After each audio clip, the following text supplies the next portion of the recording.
Halo semuanya, perkenalkan saya Titi Subarokah dengan NIM akhiran 031 akan menganalisis sebuah karya sastra.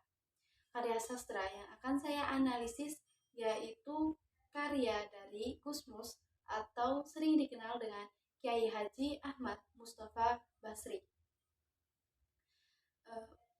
Puisi yang akan saya analisis yang pertama yaitu berjudul Sajak Atas Nama, dan yang kedua yaitu Kau Ini Bagaimana atau Aku Harus Bagaimana.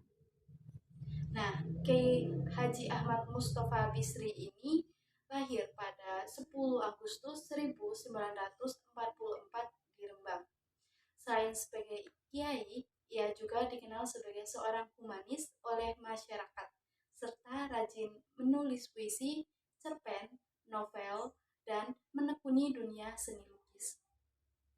Gusmus juga dikenal sebagai sastrawan dan budayawan yang produktif, serta kritikus penguasa dan kiai bangsawan.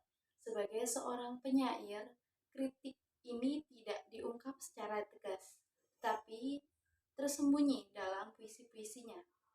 Puisi-puisi ini merupakan media penolakan dan penentangan terhadap penguasa politik dan penguasa yang berkuasa. Baiklah, mari kita analisis puisi yang pertama, yaitu Sajak Atas Nama. Berikut puisinya.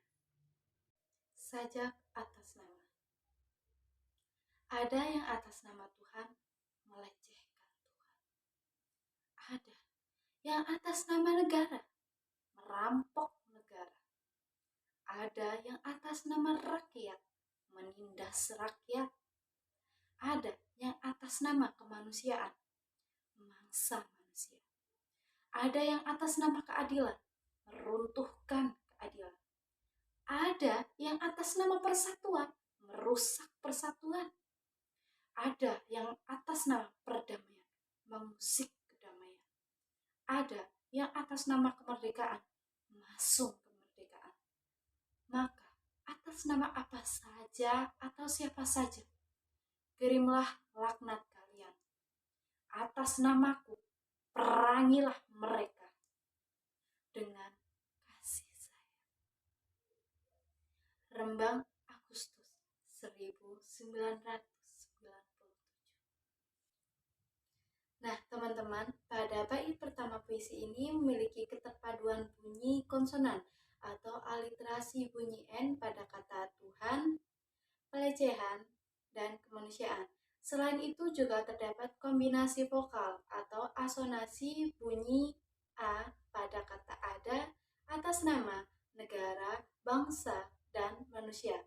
Hal tersebut menimbulkan keindahan pada puisi yang syarat akan sindiran ini. Selain itu, pada bait ini juga menunjukkan keheranan mengapa hal tersebut bisa terjadi. Terus, pada bait kedua juga terdapat keterpaduan bunyi konsonan atau aliterasi bunyi N pada kata kedamaian, keadilan, meruntuhkan, perdamaian, kedamaian, dan kemerdekaan. Hal ini menunjukkan keberanian. Berbeda dengan bait pertama dan bait kedua, pada bait ketiga puisi ini memiliki bunyi eupani A dan U pada kata apa, saja, siapa, atau atas namaku dan mereka. Selain eupani A, terdapat pula bunyi sengau pada kata perangilah dan sayang, sehingga menambahkan merdu bunyi yang dihasilkan.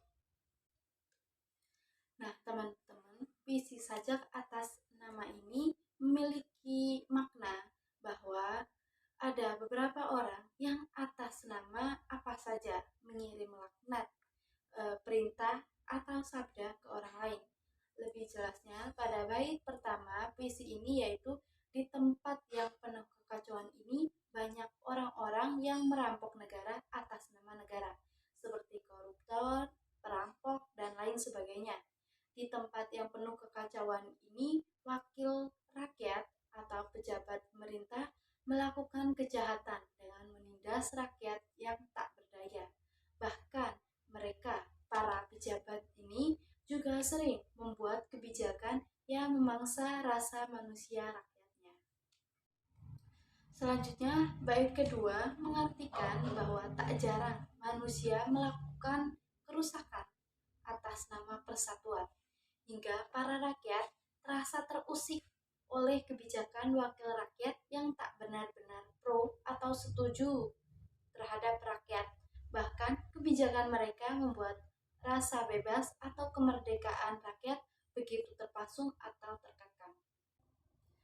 Pada bait ketiga ini memiliki arti berdasarkan pada bait ke-1 dan kedua, yaitu di tempat ini, di negeri ini, dipenuhi oleh orang jahat yang hanya mementingkan kehidupan dunia yang maya atau semu, yang didapat dari hasil kejahatan atau perbuatan hina.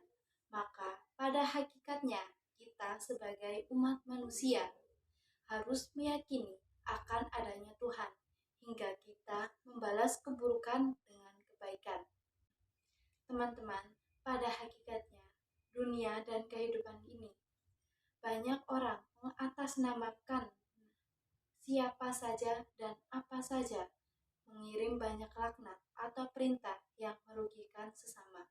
Bahkan juga ada beberapa orang yang mengirimkan laknat atas namanya. Oleh karena itu, kita dituntut untuk bisa memerangi mereka dengan kasih sayang. Lanjut, analisis puisi yang kedua, karya Gusmus yang berjudul Kau Ini Bagaimana? Atau Aku Harus Bagaimana? Berikut puisinya. Kau ini bagaimana? Atau aku harus bagaimana? Kau ini bagaimana? Kau bilang aku merdeka. Kau memilihkan untukku segalanya. Kau suruh aku berpikir. Aku berpikir, kau tuduh aku kafir. Aku harus bagaimana? Kau bilang bergeraklah. Aku bergerak, kau curiga. Kau bilang jangan banyak tingkah. Aku diam saja, kau waspadai. Kau ini bagaimana? Kau suruh aku memegang prinsip. Aku memegang prinsip, kau tuduh aku kaku. Kau suruh aku toleran. Aku toleran, kau bilang pelit-pelit. Aku harus bagaimana? Aku kau suruh maju. Aku maju, kau selimpung kakiku. Kau suruh aku bekerja. Aku bekerja, kau ganggu aku. Kau ini bagaimana? Kau suruh aku takwa. Khotbah keagamaanmu membuatku sakit jiwa. Kau suruh aku mengikutimu. Langkahmu tak jelas arahnya. Aku harus bagaimana? Aku kau suruh menghormati hukum. Kebijaksanaanmu menyepelekannya. Aku kau suruh berdisiplin. Kau mencontohkan yang lain. Kau ini bagaimana? Kau bilang Tuhan sangat dekat. Kau sendiri memanggil-manggilnya dengan panggilan suara setiap saat. Kau bilang kau suka damai. Kau ajak aku setiap hari bertikai. Aku harus bagaimana? Aku kau suruh membangun. Aku membangun, kau merusaknya. Aku kau suruh menabung. Aku menabung, kau menghabiskan. Kau ini bagaimana? Aku kau larang berjudi. Permainan spekulasimu menjadi-jadi. Aku kau suruh bertanggung jawab. Kau sendiri terus berucap, Wallahu a'lam bishawab. Kau ini bagaimana? Aku kau suruh jujur. Aku jujur, kau tipu. Kau suruh aku sabar. Aku sabar, kau injak tengkukku. Aku harus bagaimana? Aku kau suruh memilihmu sebagai wakilku. Sudah kupilih, kau bertindak sendiri semaumu. Kau bilang kau selalu memikirkanku. Aku sapa saja, kau merasa terganggu. Kau ini bagaimana? Kau bilang, bicaralah. Aku bicara, kau bilang aku ceriwis.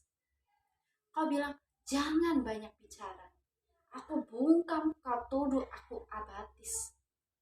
Aku harus bagaimana? Kau bilang kritiklah. Aku kritik, kau marah. Kau bilang carikan alternatifnya. Aku kasih alternatif. Kau bilang jangan mendikte saja. Kau ini bagaimana? Aku bilang terserah kau. Kau tak mau.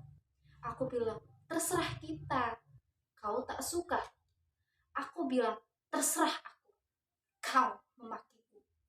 Kau ini bagaimana? Atau aku harus bagaimana?